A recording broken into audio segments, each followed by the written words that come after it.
Je suis une yogini, prof de yoga, sannyasine et je fais du business.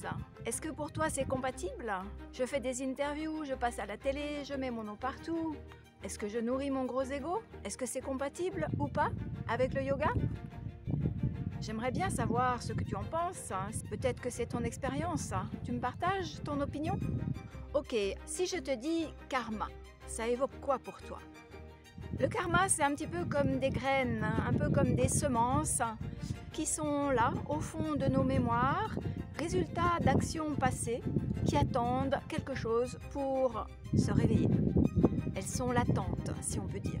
Et puis un jour, selon les circonstances, une semence commence à pousser et on se sent comme téléguidé pour réaliser ce qui était enfoui dans cette graine, dans cette semence. Et c'est ça, le karma. En tout cas, c'est un aspect. Comme c'est un sujet qui me passionne, je prépare non seulement une vidéo, mais aussi une conférence là-dessus. Je te donne plus d'infos dès que possible. Aussi, n'hésite pas à t'abonner pour être tenu au courant. Mais continuons. Continuons dans mon histoire de yogini qui fait du business. Je pourrais bien te dire que c'est mon karma, mais je sens que ça ne te satisferait pas. Alors oui, ça fait partie de mon karma, dans le sens où des graines de partage, des graines d'écriture, des graines même de conférences sont en moi depuis bien longtemps, même si je ne l'ai su que tardivement.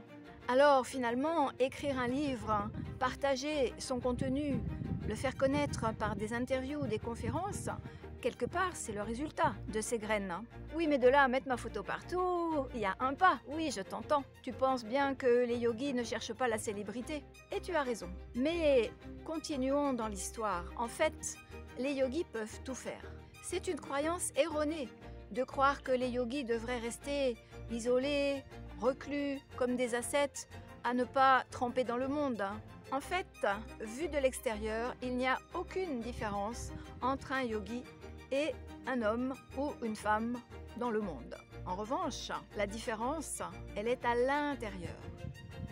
Et quelle est-elle? C'est l'attitude intérieure que le yogi pose dans ses actions. Je répète, la différence, elle est dans l'attitude intérieure que le yogi met dans ses actions. Tu vois ce que je veux dire? Mais alors, quelle est-elle, cette attitude? Eh bien, c'est tout simple. Le yogi agit sans attente. C'est tout. C'est tout et pourtant, c'est énorme.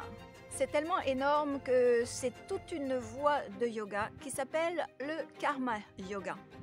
Le yoga de l'action désintéressée. Et donc, tu vois, c'est cela, mon chemin de karma sannyasine qui fait du karma yoga même en passant à la télé. Sympa, non? Trêve de plaisanterie, à quoi ça sert d'agir sans attente? Et comment c'est possible?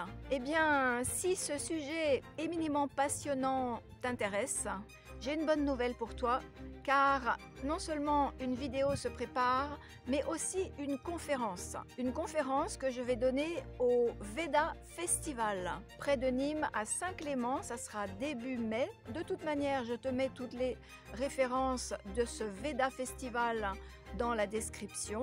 Et donc bientôt, cette conférence Karma Yoga est une vidéo. Donc n'hésite pas à t'inscrire, t'abonner pour recevoir la suite et je te dis à tout bientôt.